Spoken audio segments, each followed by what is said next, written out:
Hello दोस्तों, welcome back to my channel. आप सभी का एक बार फिर से स्वागत है और आप देख रहे हैं आईटी बर्ड मरना यूट्यूब चैनल। मैं मुश्ताक आप सभी के सामने एक बार फिर से हाज़िर हूँ एमपी पटवारी के लिए मोस्ट इम्पोर्टेंट क्वेश्चन लेकर के। अभी तक हम 17 वीडियोस अपलोड कर चुके हैं जिसमें हमने काफ़ी सारे क्वेश्चंस को पुटअप किया और आप लोगों ने बखूबी उनको पढ़ा, उसमें मेहनत की और हमें सपोर्ट किया। इसके लिए बहुत बहुत धन्यवाद।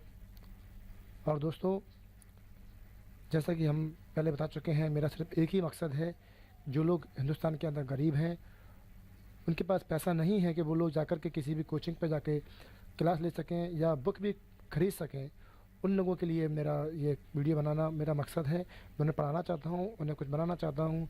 वो मेरी वीडियोस को पढ़कर अपने एग्ज़ाम में जाएँ, कंपटीशन पास करें, अपनी नौकरी पाएँ, अपने मंजिल पर पहुँचें। इसके अलावा कंप्यूटर सिखाने का काम भी हम करते हैं। यहाँ पर लोगों को हम कंप्यूटर से रिलेटेड बहुत सारे कोर्सेज़ कराते हैं और कराएंगे भी, वो भी बिल्कुल फ्री। जी हाँ दोस्तों, बिल्कुल फ्री, और उसका कोई दाम नहीं है।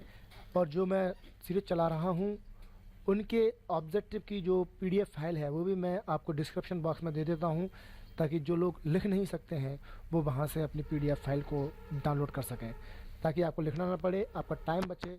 और मैं आपके समय को बचाना चाहता हूँ ताकि आप कुछ बने और आगे बढ़ें। ठीक है दोस्तों, तो बातें कम काम ज़्यादा, शुरू करते हैं आज का वीडियो।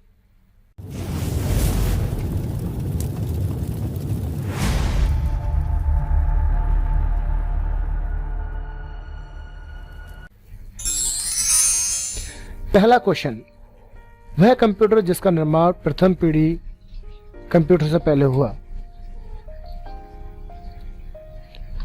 तो दोस्तों, पहली पीढ़ी में जो कंप्यूटर थे वो थे इलेक्ट्रॉनिक कंप्यूटर, और यहाँ पे आप देखेंगे मैकेनिकल, इलेक्ट्रोमैकेनिकल और इलेक्ट्रिकल, ये दोनों ही कंप्यूटर हैं जो आपके पहली पीढ़ी से पहले बन चुके थे। और यहाँ अगर देखा जाए इलेक्ट्रॉनिक कंप्यूटर के बारे में बात करें तो मार्क 1 को हम मान सकते हैं, जो पहली पीढ़ी से पहले बन गया था या प्रथम पीढ़ी में ही बन गया था, ये कह सकते हैं अपन। तो ये दो आपके आंसर बिल्कुल सही है, यांत्रिक और यांत्रिक यानी कि इलेक्ट्रोमैकेनिकल, दोनों ही आंसर सही है। दोनों में किसी एक को लगा नहीं सकते, इसलिए यहाँ पे हमने ये सभी को आंसर मान लिया है। वीडियो पे आगे बढ़ने से पहले दोस्तों, आपसे मैं रिक्वेस्ट करना चाहूँगा, जो पहले बार इस वीडियो पर आए हैं, पहली बार इस वीडियो पर आए हैं, वो हमारे चैनल को सब्सक्राइब कर लीजिए। और यदि वीडियो अच्छा लगे, क्वेश्चन अच्छा लगे तो लाइक करना ना मत भूलिएगा, क्योंकि आपका लाइक हमारे लिए मोटिवेशन का काम करता है, ताकि हम आपके लिए मोटिवेट होते हैं और कुछ ना कुछ नया करने के बारे में सोचते रहते हैं। दोस्तों, हमारे वीडियोस पे अगर आपको बुरा भी लगता है ना, तो कमेंट करके जरूर बताइए कि आपको अच्छा क्या नहीं लगा। हालांकि हम हमेशा कुछ ना कुछ अच्छा करने की कोशिश करते हैं और अच्छा करते ही रहते हैं। फिर भी आपको अगर कुछ लगता हो तो प्लीज़ हमारी हेल्प जरूर कीजिएगा, और इसके लिए बहुत बहुत धन्यवाद। तो जो क्वेश्चंस आपके सामने हैं, निम्नलिखित में से कौन सबसे बड़ा, सबसे तेज और सबसे महंगा कंप्यूटर है। तो कंप्यूटर 3-4 प्रकार के होते हैं, माइक्रो सबसे छोटा और सस्ता, मिनी उससे बड़ा उससे महंगा, मेन फ्रेम उससे बड़ा उससे महंगा, और लास्ट में सुपर कंप्यूटर। सुपर कंप्यूटर सबसे महंगा होता है दोस्तों, सुपर कंप्यूटर। तो यहाँ पर्सनल सुपर कंप्यूटर दिया हुआ है, बी बिल्कुल सही आंसर है। सामान्य रूप से प्रयुक्त किया जाने वाला कंप्यूटर है, सामान्य रूप से यानी कि नॉर्मली हम जिसका इस्तेमाल करते हैं। तो दोस्तों, घरों में जो कंप्यूटर इस्तेमाल करते हैं वो माइक्रो कंप्यूटर है, और वो सामान्य रूप से इस्तेमाल किया गया कंप्यूटर होता है।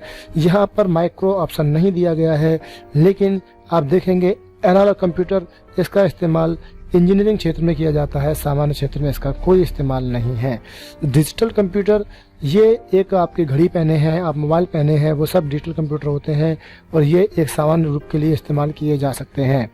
ऑप्टिकल कंप्यूटर, हाइब्रिड कंप्यूटर, ये सब विशेष काम के लिए इस्तेमाल किए जाते हैं, लेकिन डिजिटल कंप्यूटर जो है ये आपका सामान्य काम के लिए इस्तेमाल किया जाता है, इसलिए आंसर बी सही होगा। एनालिटिकल इंजन का निर्माण किसने किया था।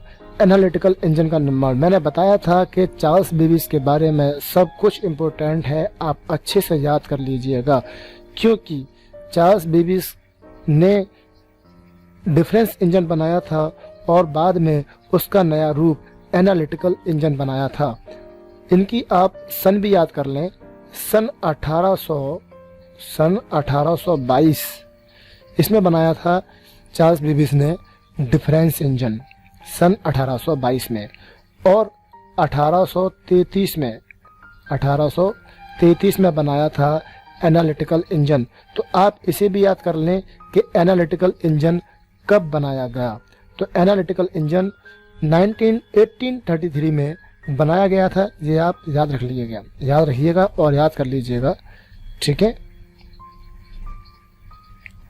और यहाँ पर एनालिटिकल इंजन जो दिया हुआ है उसका निर्माण किसने किया था, तो उसका आंसर है चार्ल्स बेबेज ने इसका इस्तेमाल यानी कि इसका विकास किया था, ठीक है दोस्तों। आगे दिया हुआ है क्रे क्या है। तो दोस्तों हमने क्रे जब सुपर कंप्यूटर की हिस्ट्री पढ़ाई थी तब बताया था कि क्रे दुनिया का सबसे पहला सुपर कंप्यूटर है। दुनिया का सबसे पहला सुपर कंप्यूटर आपका क्रे है। तो ये मिनी, माइक्रो, मेन फ्रेम इनमें से कोई नहीं है, लेकिन ये सुपर कंप्यूटर है। तो दुनिया का सबसे पहला सुपर कंप्यूटर, ध्यान रखना दुनिया का, भारत का आता है तो भारत का पहला कंप्यूटर जो है दोस्तों वो है परम। भारत का पहला कंप्यूटर परम है, परम 8000, जो कि सीडक कंपनी ने बनाया था। और पूरे वर्ल्ड का पहला कंप्यूटर अगर माना जाता है सुपर कंप्यूटर तो वो क्रे है। और क्रे भी एक नॉर्मल कंप्यूटर था, इतना खास इससे काम नहीं कर पाते थे। इसके बाद इलियाक 4 बनाया गया था जो कि विश्व का पहला सुपर कंप्यूटर माना जाता है, ठीक है। लेकिन क्रे दुनिया का पहला कंप्यूटर है, ये कई किताबों में दिया हुआ है तो इसको आपको मानना होगा। एनालॉग कंप्यूटर है। एनालॉग कंप्यूटर क्या है दोस्तों, तो ये एक यंत्र जो भौतिक राशि जो लगातार बदलती रहती है वैसे डाटा पर कार्य करती है।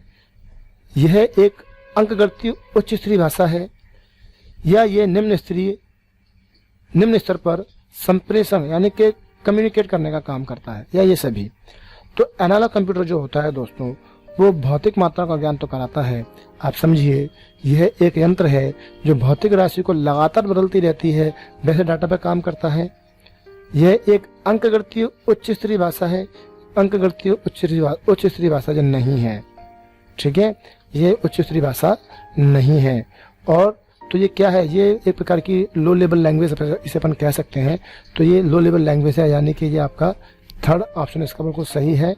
निम्न स्तरीय भाषा, निम्न स्तरीय लैंग्वेज, निम्न स्तरीय पर संप्रेषण कम्युनिकेशन करने का एक तरीका है। ये कोई high level language, binary language नहीं है, ये एक आपकी निम्न स्तरीय लैंग्वेज है, लो लेवल लैंग्वेज है दोस्तों, यानी कि निम्न स्तरीय भाषा के अकॉर्डिंग काम करता है एनालॉग कंप्यूटर। आगे दिया है इसमें से कौन पीसी की सही व्याख्या करता है। पीसी का मतलब होता है पर्सनल कंप्यूटर। तो इनमें से कौन है जो पीसी की सही व्याख्या करता है। सभी स्टाफ के लिए स्वतंत्र कंप्यूटर होता है पीसी, या हर स्टाफ के लिए उपलब्ध पर्सनल कंप्यूटर होता है, उपलब्ध पर्सनल कंप्यूटर जिसका डाटा लेयर सिस्टम से प्राप्त होता है और उसको अपन यूज कर सकते हैं, और पेंटिम द्वारा निर्मित होता है। तो दोस्तों ये जो आपका आंसर है इसमें तीनों के तीनों आंसर ही सही हैं, क्योंकि पीसी जो होता है वो पर्सनल हर एम्प्लॉय के लिए भी बनाया जाता है। ये हर स्टाफ के लिए पर्सनल डाटा कंप्यूटर भी कह सकते हैं अपन, और पेंटियम पे भी डिपेंड रहता है। तो इसका आंसर बिल्कुल सही है, सभी इसके आंसर होंगे। पंचम पीढ़ी के कंप्यूटर की मुख्य विशेषता निम्न में से कौन सी है। पांचवी पीढ़ी की विशेषता यही है कि इसके अंदर ULSI का इस्तेमाल किया जा रहा है। लेकिन क्या यह घर घर उपयोग होंगे पांचवी पीढ़ी में? बिल्कुल सही बात है, हर जगह पे इसका इस्तेमाल किया जाएगा। पहला ऑप्शन सही है। बहुआयामी उपयोग के लिए है, कृत्रिम बुद्धि के लिए है, बहुत कम कीमत के होंगे। तो इसके अंदर आप देखें तो ये सारे ऑप्शन सही लग रहे हैं हमको। पांचवी पीढ़ी के अगर आप देखेंगे तो बहुत कम कीमत के कंप्यूटर भी बनाए जाएंगे, ये भी सही बात है। कृत्रिम बुद्धि भी इनके अंदर होगी, ये भी सही बात है। बहुआयामी उपयोग किए जाएंगे, ये भी सही बात है। और घर घर उपयोग किया जाएगा, ये भी सही बात है। तो अब सवाल उठता है कि चारों में से किस ऑप्शन को टिक किया जाए। तो दोस्तों जब इस प्रकार के सवाल आए आपके सामने कि अब चारों ऑप्शन सही लग रहे हैं और सही है भी, तो इसमें से किसे टिक किया जाए? जाएगा। इसमें से वो आंसर टिक करना होगा जो आपको लगता है कि सबसे ज़्यादा सही, सबसे ज़्यादा जो जिसका मतलब जिसका सेंस निकलेगा। घर घर उपयोग का मतलब इसलिए हो गया कि 5वीं पीढ़ी में ऐसे कंप्यूटर बनाए जा रहे हैं जो हर जगह पे, हर घर में, हर काम के लिए इस्तेमाल किए जाएंगे। तो हर घर में ये कंप्यूटर होगा। सस्ते और महंगे होना एक अलग मैटर हो गया, इनमें एआई का इस्तेमाल होना एक अलग मैटर हो गया, ठीक है। तो इसलिए घर घर इसका इस्तेमाल किया जाएगा, ये सही आंसर मानना होगा। सुपर कंप्यूटर क्या है? सुपर कंप्यूटर एक साथ बहुत सारे यूजर के डाटा को प्रोसेस करता है, बिल्कुल सही। और यह तीव्र और महंगा भी होता है, बिल्कुल सही। बड़े संसाधनों में इसका इस्तेमाल किया जाता है, बिल्कुल सही। तीनों ऑप्शन इसके सही हैं, इसलिए ये सभी डी इसका आंसर बिल्कुल सही होगा। आगे दिया है दोस्तों, ऐसे कंप्यूटर जो पोर्टेबल होते हैं और यात्रा करने वाले उपयोगकर्ता यानी यूजर के लिए सुविधाजनक होते हैं। आप समझ गए होंगे इसका आंसर क्या है।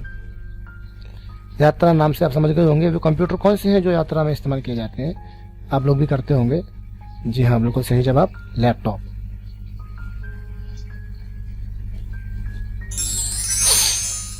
अगला प्रश्न दोस्तों जो दिया हुआ है आपकी स्क्रीन पर वो ये है, कंप्यूटर का बुनियादी संरचना, बेसिक आर्किटेक्चर जो होता है उसका विकास किया था, किसने किया था?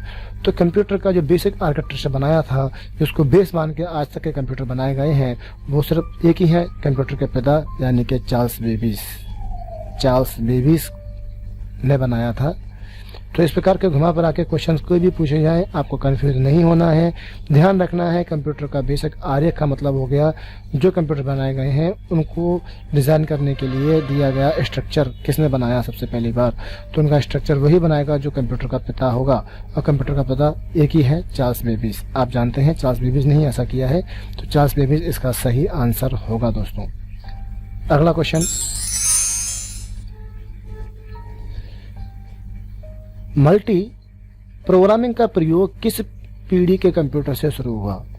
मल्टी प्रोग्रामिंग दोस्तों ऑपरेटिंग सिस्टम है, और जिस पीढ़ी में ऑपरेटिंग सिस्टम का इस्तेमाल किया गया होगा उसी जगह पर हमने मल्टी प्रोग्रामिंग का इस्तेमाल किया होगा। तो हमने कंप्यूटर की जनरेशन में बताई थी, तब बताया था कि तीसरी पीढ़ी में कंप्यूटर ऑपरेटिंग सिस्टम का डेवलपमेंट किया गया था। और अगर आपको नहीं पता है तो आप हमारी फंडामेंटल की जनरेशन ऑफ कंप्यूटर वाली वीडियो को ज़रूर देखें, जिसका लिंक मैं डिस्क्रिप्शन में या फिर आई बटन में दे दूंगा। तो आप वहां से क्लिक करके पूरी जो कंप्यूटर की जनरेशन है उसको आप पढ़ सकते हैं, समझ सकते हैं। और किसी प्रकार की हेल्प चाहिए हो, आपको नोट्स चाहिए, PDF फाइल चाहिए, तो आप मुझे कमेंट करिए, मैं आपको सारी चीज़ें अवेलेबल कराऊंगा आपके पास ही। भारत में निर्मित प्रथम कंप्यूटर का नाम क्या है? दोस्तों भारत के अंदर पहला जो कंप्यूटर बनाया गया था वो था ISIJU।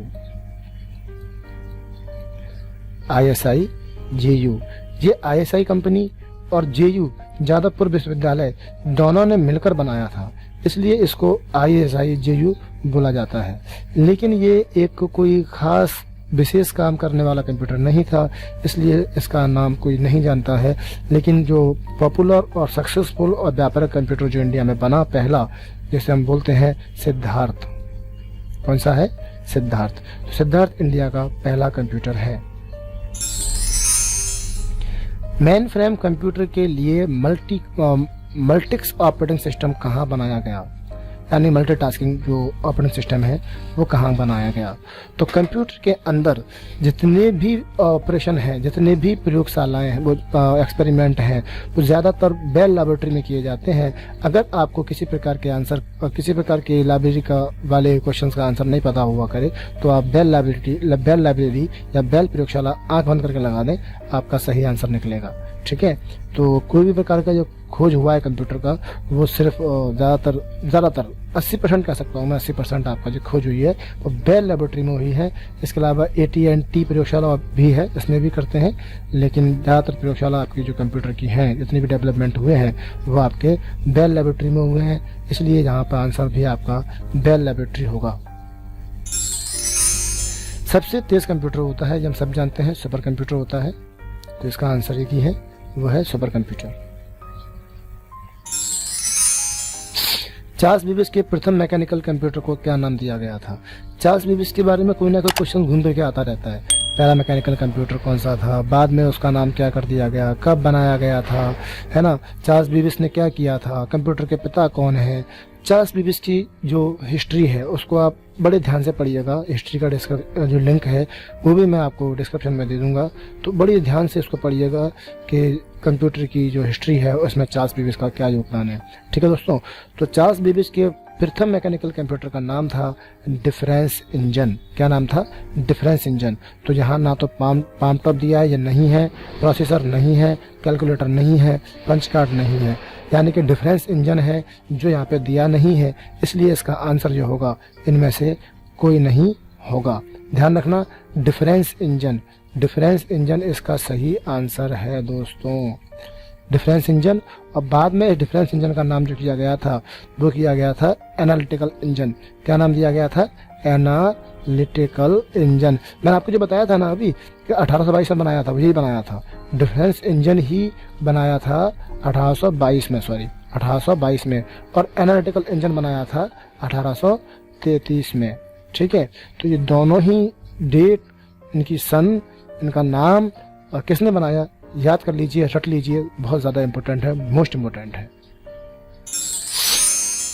भारत में निर्मित परम कंप्यूटर किस प्रकार का कंप्यूटर है? तो मैंने अभी बताया था, परम जो है वो इंडिया का सुपर कंप्यूटर है।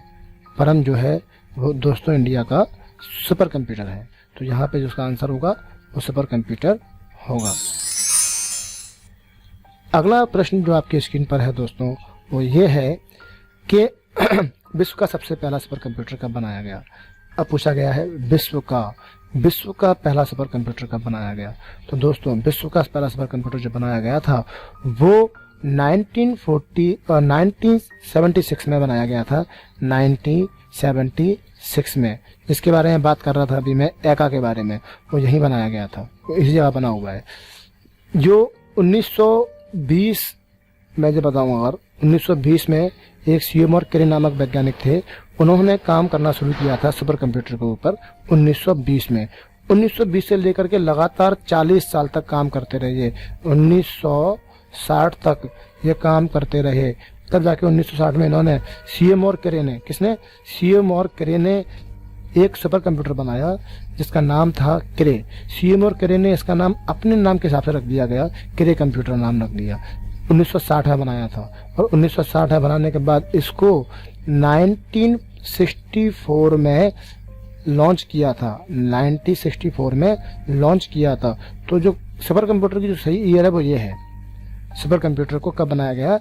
1964 में। कब बनाया था दोस्तों? 1964 में लॉन्च किया था। सही आंसर तो यही है। अब 1964 में लॉन्च किया था, लेकिन फिर भी इनके कंप्यूटर को अच्छा नहीं बनाया गया।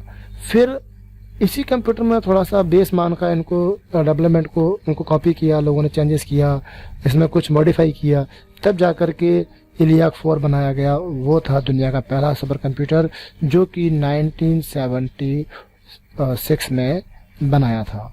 तो यहाँ पर अगर हम बात करें तो किसकी बात कर रहे हैं? हो सकता है सियमोर क्रे की बात कर रहे हैं, तो भी आप देखेंगे 64 के सबसे करीब जो डेट है वो यही है, इसलिए ये आपको आंसर मानना होगा। मतलब मैं तो ये बोलूँगा, अगर यहाँ पे 1970 लिखा होता तो आप 70 को पहली डेट मानते, 1968 लिखा होता तो 1968 को पहली डेट मानते, 1965 लिखा होता तो 1965 को पहली डेट मानते दोस्तों, क्योंकि 64 जो है वो सही डेट है, और इसके पास जो होगा, इसके करीब जो होगा वो इसकी एकदम करेक्ट डेट मानी जाएगी दोस्तों। ठीक है, आशा करता हूँ कि आपको समझ में आया होगा सवाल। अगला प्रश्न है, माइक्रो प्रोसेसर किस पीढ़ी का कंप्यूटर है? तो माइक्रो प्रोसेसर जो है वो हमने चौथी पीढ़ी में बनाया था, चौथी पीढ़ी में माइक्रोचिप बनाई थी। तो इसका आंसर है चतुर्थी पीढ़ी, फोर्थ जनरेशन, चौथी पीढ़ी इसका आंसर हो गया। व्यक्तिगत तौर पर किस कंप्यूटर का प्रयोग किया जाता है? पर्सनल कंप्यूटर का। जो व्यक्तिगत तौर पर कंप्यूटर इस्तेमाल किए जाते हैं वो पर्सनल कंप्यूटर होते हैं, और पर्सनल कंप्यूटर को हम माइक्रो कंप्यूटर भी कहते हैं। तो इसका आंसर होगा माइक्रो कंप्यूटर। जिस कंप्यूटर में माइक्रो चिप लगी होती है, जी हाँ, चौथी पीढ़ी में जो आए थे, फोर्थ पीढ़ी में जो बनाए गए थे, जिस कंप्यूटर में माइक्रो चिप लगी होती है उस कंप्यूटर को माइक्रो कंप्यूटर कहते हैं। और वही आपके माइक्रो कंप्यूटर जो है वही आपके घर में इस्तेमाल किए जाते हैं। लैपटॉप जो है उसमें माइक्रोचिप लगी होती है, उसे हम पर्सनल कंप्यूटर भी कहते हैं। तो सही आंसर है इसका माइक्रो कंप्यूटर। अगला जो प्रश्न है दोस्तों आपकी स्क्रीन पर वो ये है टेली प्रोसेसिंग तथा टाइम शेयरिंग का प्रयोग किस पीढ़ी में किया गया। तो ये भी आपके जो है वो ऑपरेटिंग सिस्टम के टाइप हैं, और ऑपरेटिंग सिस्टम का विकास थर्ड जनरेशन में, थर्ड पीढ़ी में किया गया था। तो इसका आंसर जो होगा बिना देखे आप थर्ड पीढ़ी लगा दीजिए। इसलिए कहता हूँ कि आप थोड़ी थ्योरी को अच्छे से पढ़ें। हमने पढ़ाया था कि तीसरी पीढ़ी में ऑपरेटिंग सिस्टम बनाया गया था, तो आप वहाँ से गैस कर सकते हैं इसका आंसर कि टाइम शेयरिंग का उपयोग किस पीढ़ी में किया गया। जिस पीढ़ी में ओएस का इस्तेमाल किया गया तो ओएस का इस्तेमाल तीसरी पीढ़ी में किया गया, इसलिए इसका जो आंसर होगा तृतीय पीढ़ी आंसर होगा। माइक्रो कंप्यूटर की क्षमता डैश प्रति सेकंड होती है। तो माइक्रो कंप्यूटर जो होता है दोस्तों उसकी जो क्षमता होती है वो कितनी होती है, वो 2 लाख संक्रियाएं कर सकता है, यानी कि वो मिलियंस में काम कर सकता है। तो ये इसका आंसर सही है। लेकिन यह इस प्रकार के क्वेश्चंस का सही मापदंड एक्यूरेट नहीं कह सकते कि ये 2 लाख ही करता होगा। कई किताबों में 1 लाख भी दिया है, कई किताबों में 2 लाख भी दिया है, कई किताबों में 10 लाख भी दिया है। तो ये हम फिक्स नहीं कह सकते इस क्वेश्चन को। तो ऐसे क्वेश्चन तो हमेशा कंफ्यूज करने वाले ही क्वेश्चन रहते हैं। आई मैक एक प्रकार है। आई मैक दोस्तों कंप्यूटर है, तो कंप्यूटर एक मशीन होती है, इसलिए इसका आंसर जो होगा वो मशीन होगा। प्रथम पीढ़ी के कंप्यूटर में दोष था। पहली पीढ़ी के कंप्यूटर जो थे उसमें कमी क्या थी दोस्तों, वो छोटे थे? जी नहीं, पहली पीढ़ी के कंप्यूटर बहुत बड़े हुआ करते थे। ये बिल्कुल सही, बहुत बड़े हुआ करते थे और ऊष्मा की उत्पत्ति नहीं करते थे। ऊष्मा की उत्पत्ति किसने बोला ऊष्मा की उत्पत्ति नहीं करते थे? वो बहुत बड़े होते थे और बहुत ज़्यादा गर्म होते थे, इसलिए सिर्फ ये वाला आंसर है वो दोष यही है, केवल बी आंसर है इसका। तो बी इसका आंसर, कमी यही है। आई मैक एक मशीन का नाम है, हो चुका है। यहाँ पर हमने क्वेश्चंस पुटअप किए। दोस्तों आपको क्वेश्चन कैसे लगे कमेंट करके जरूर बताइएगा, और अच्छी लगी है तो वीडियो को लाइक करें, हमारे चैनल को सब्सक्राइब करें, और दोस्तों हमारे साथ बने रहिए नई नई चीज़ें सीखने के लिए, नई नई चीज़ों को जानने के लिए। हमारे चैनल को सब्सक्राइब करें, और हमारे चैनल के अंदर जो प्लेलिस्ट पड़ी है उस प्लेलिस्ट में जाकर आप देख सकते हैं बहुत सारे कोर्स हमने कराए हैं कंप्यूटर रिलेटेड। MS ऑफिस हुआ, पेज मेकर हुआ, फोटोशॉप हुआ, जिसके बारे में तमाम तरह की चीज़ें हमने सिखाई है, डिटेल में पढ़ाया है। आप वहाँ जाकर पढ़ सकते हैं, बिल्कुल फ्री, बिल्कुल फ्री, बिल्कुल फ्री। ठीक है दोस्तों, मिलेंगे अगली वीडियो में, तब तक के लिए अपना ख्याल रखिए। Good luck and good bye.